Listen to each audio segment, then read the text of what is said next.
Hey, Brian Newton with GolfWRX. We're here at the PGA Merchandise Show, and we're here with Callaway's Roger Cleveland, the legend. Sir. How are you? Give me 5. All right, good to see you.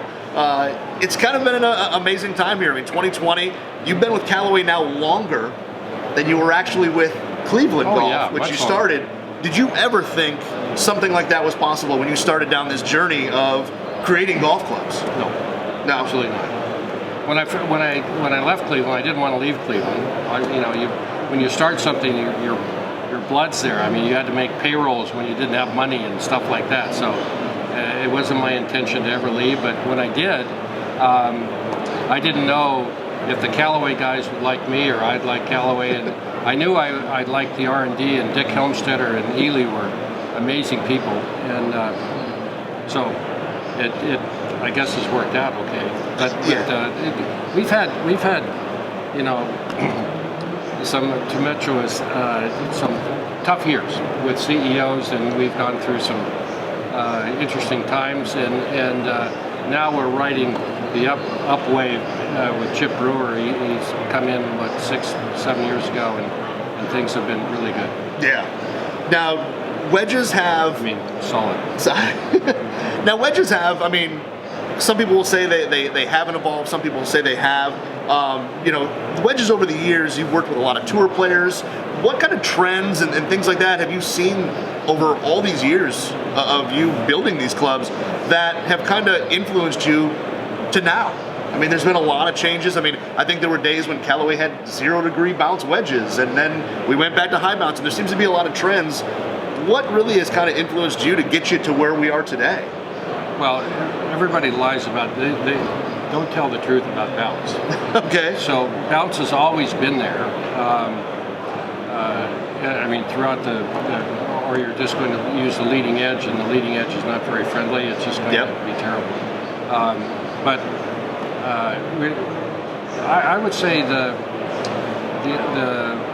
technical one skill in the teaching has improved, or their technique has improved, and it's a technique that I love to talk to amateurs about because it doesn't take strength. Yep. Okay, it takes learning, and everybody is pretty physically capable of using this technique, and I'm not talking about full swing technique. I'm talking about short game technique of 50 yards and in. Yep. And it's a different swing, and it's from 50 yards out. It's your full swing. You're going to hit the ball first on that, and you do that on all your irons. But when you get less than 50 yards, you start to you need to use and engage the sole of the club. Yep. Okay, and actually put that sole on the ground before the ball, not at the ball. Okay, and so you're actually using it so you can flight the ball, increase your velocity through the shot, and hit different shots based upon what you want. Yep. So based upon that technique, and there's an ideal technique that the tour uses mostly, and everybody can learn it. But it's different than your big swing, and a lot of what I see most amateurs doing is miniaturizing their big swing for their 40-yard shot, and so they have a lot of wrist set. Okay, and it's really hard to hit that shot when you have a lot of wrist set. So, but we have options for you if you can't get that out of your swing. Yep. Now you mentioned on tour, and Callaway staff definitely has one of the probably guys with the best short game ever in Phil Mickelson. But they also do have a stable of other great players.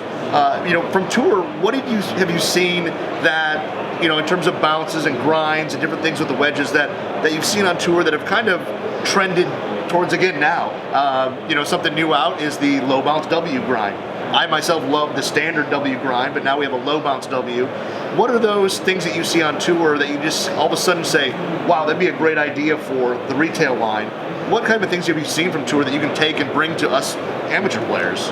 Well, the tour is our learning center. Yep. We learn, and they're you go, you have a robot when you're hitting full shots. Well, these guys are like robots out there because they duplicate their stroke so beautifully that you can learn from that. You can, over the course of time, all the grinds that we have now, we have exposed them to the tour and see what happened. So like the big wide W, the 12, I mean, it's just too much bounce, and their technique, you can't open that face up. It's for people that want to have just a square face and not as much time to practice and so forth. So that's really good for them. But the low bounce W, their technique is really shallow, and so they can keep their body rotation and keep speed up. But the bounce they have to be removed in the heel so you can open it up, keep the leading edge low. Okay? So we actually reduce the width of the sole. So bounce is not only angle, but also effective bounce the width. So that combination with that low bounce W or the low bounce or the W8 is really good. And because the radius from front to back is pretty tight, you can really use it well in tight surrounds, which typically those players have. True. And also because of the lower bounce, you can get under the ball in the bunker and it goes a little higher. There's a lot of good things. And we got the new Jaws groove, which spins more than anything on the planet. True. That's the planet. Maybe not the universe, but the planet.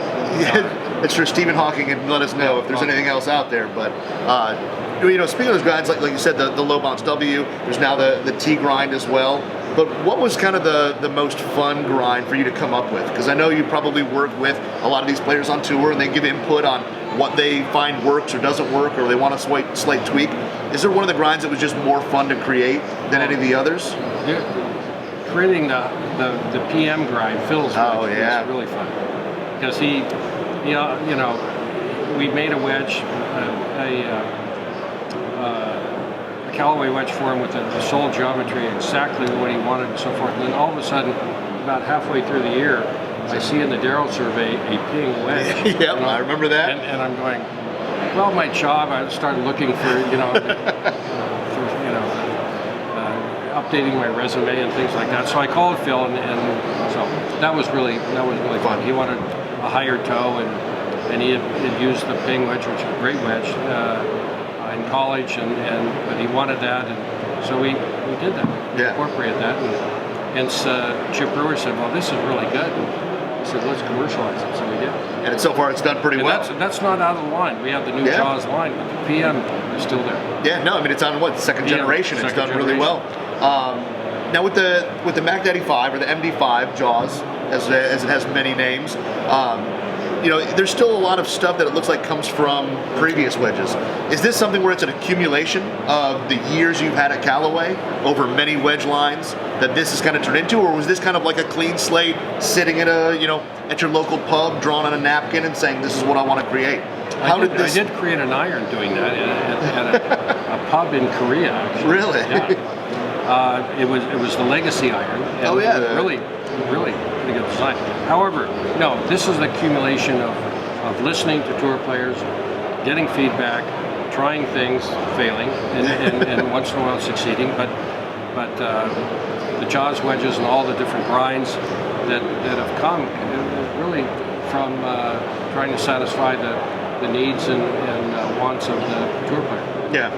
Now, and the amateur, because the amateur is a little less sophisticated, and they don't play on the type of courses and so forth. So you need something for them, and that's why we have the other grinds. Yeah. Now with the Mac Daddy 5 grooves, I mean, like I said, these spin like crazy. I mean, the original Mac Daddy name was another, I believe, Phil Mickelson story, wasn't it? When he tested the original, now non-conforming groove, and said how amazing it was. What, these are the Mac Daddy? Well, this is the Mac Daddy? His first request, he says, I want the groove that, right up to the edge of the USGA specifications. In those days, the specifications is that you would have a finger test and you put your finger down the face, and if it came out and it wasn't bleeding, you were okay. Well, we changed that, But so we made this groove, and he hits this shot, about a 30-yard shot, and it comes back about 40 feet. Of course, he has an open face. He's swinging at 90 miles an hour, so he's creating a lot of spin. But when he looked at the face of the club after he hit it, he had white golf ball coming up the face like a tire tread. Exactly. And he says, man, that's my Mac Daddy. So now, did you get a similar reaction when this came out? Because I know there's been other conforming grooves. We've seen, wedges that, each version kind of has a slight improvement. This is kind of a big change. And did you get a similar reaction out of some players when this came out? It wasn't that significant, no. But where this really is, I mean, the Mac Daddy 4 had a really good groove. Yep. And it was close to the edge. This is touching it. And then, well, not even that, but I mean, you have the groove, and then in between the grooves. Oh yeah, well that was one of our, Brad Rice, that runs our department in R&D, that, he's really out there, and he goes, well, why don't we put positives instead of negatives that we can do for face roughness? And he developed a cutter that actually cuts down and leaves the 4 edges up between each groove. Yeah. So it takes about 9 minutes to machine one. Wow. Just cut it flat, put in the micro positives, then cut in the 37-degree angle. So every head's going to take 9 minutes just to do the grooves in there. That's pretty impressive. And therefore, the cutters have to be changed about every 15 hits. I mean, it's costly. Yeah. Now with this new face, are you finding that spin is improved all around, or is it more significant, say, out of wet, rough, long grass out of the rough, or is it better off tight lies? Both? Which do you see a bigger improvement? Well, the micros actually help in wet conditions and rough. Yep. Now they're going to wear out, but they last longer than what we used to do with lasering. Okay. They're eventually going to wear, unfortunately. But that's just the nature of the beast. True. That's why you have to buy wedges now. So, but the actual groove, the new 37-degree Jaws groove is really effective in the area of 40 to 60 yards, where it actually increases the spin about around 500 or plus or minus 100, around 500 RPM. Doesn't sound like a lot, but you have a little lower trajectory and a little more spin. And on such a short shot, I mean, that's a lot of RPMs in such a short shot where you're not creating massive amounts of club head speed. It's all about control. It's all about what you do with the ball once it hits. You want that thing grabbing. Really now, with this here, which, we've got a few new grinds and all that, but for the future, where do we see wedges? I mean, we've seen kind of this resurgent in irons where we're seeing a lot of technology and multi-piece designs and all that. For wedges, we haven't quite seen anything like that yet, but is that something that you think may be coming? I mean, what's the future look like for wedges? Where do we see the technology grow? I mean, I know we're not able to give true trade secrets, but, I'm going to tell him. We have this AI, and Callaway has been incorporating and developing products with AI, and no, I'm just kidding. But I was going to say a faster face in the wedge. But we've been working with multi-materials, weight distribution, CG locations to increase. Actually, we did increase the feel of this wedge through some variation of weight CG placement and our center of gravity, and to a point where it really feels wonderful. Yep. And that's key. That's what you want. You want it to look good, perform incredibly well, and feel good. So it checks a few of those boxes. And we also have shafts, a variation of shafts.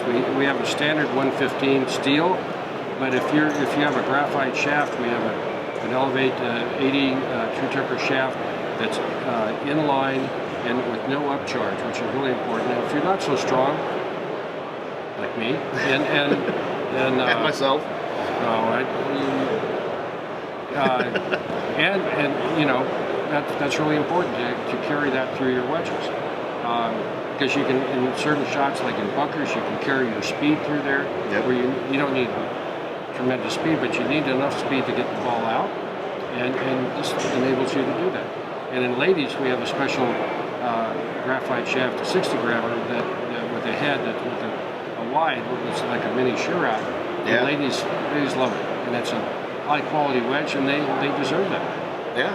No, and do you think, with the PM grind you mentioned before, there's kind of a manipulation of CG with that large kind of toe that comes out?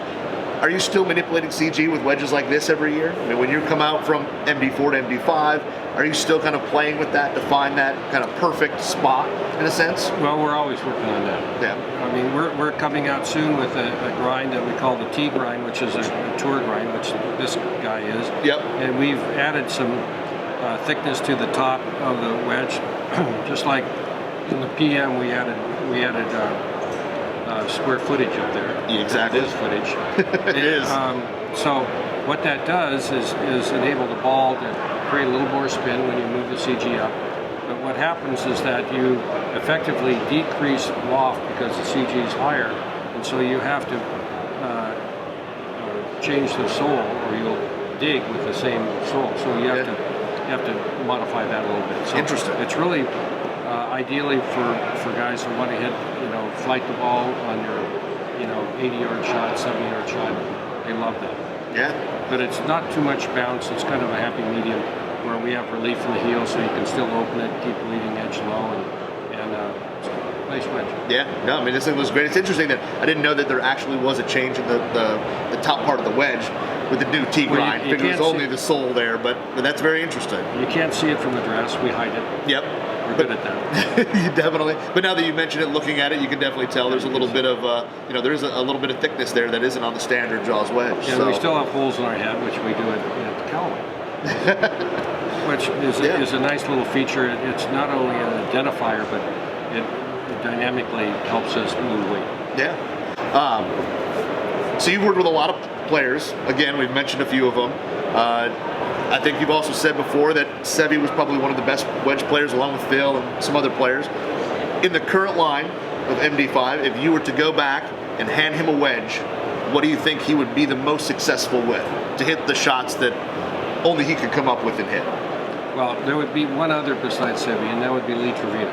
Okay. Well. All right. And they're both in the same. They're. When I started, and what they were using would be 56-degree wedges. That was their highest loft. They didn't have anything, and they were so skilled they could do things with that.